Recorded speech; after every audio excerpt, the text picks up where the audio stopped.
C'était un véritable sauna sous les projecteurs.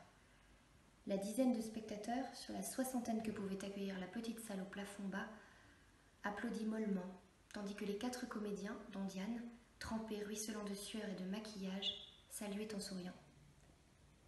Il n'y avait qu'une loge minuscule derrière le plateau, une cave voûtée, humide, où il se changeait toujours le plus vite possible tant on y manquait d'air. Il s'essuyait, se débarbouillait, pressé d'en sortir.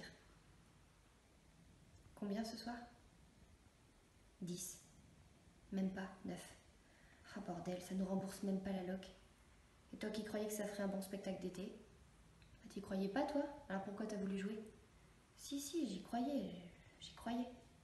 Bon, c'est le métier. On n'a pas de moyens, pas de promo, on débute. De toute façon, dans 5 jours, on arrête.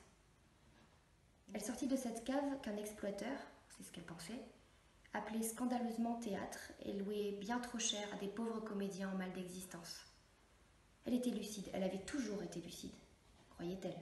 C'était une de ses qualités. Paris cuisait dans la nuit d'août sous un ciel privé d'étoiles, abîmé par les lumières de la ville.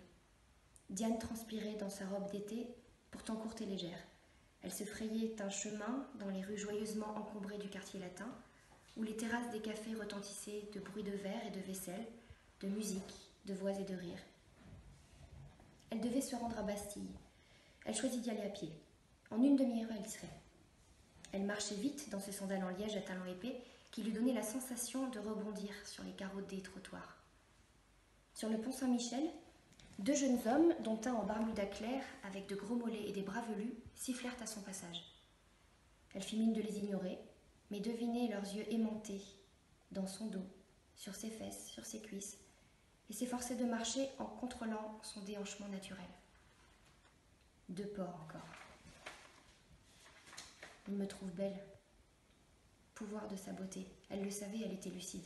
Elle avait 24 ans et elle pensait être déjà très avancée dans la vie. Mais en même temps dégoût. 2 porcs, comme tous ces porcs que je vais retrouver cette nuit.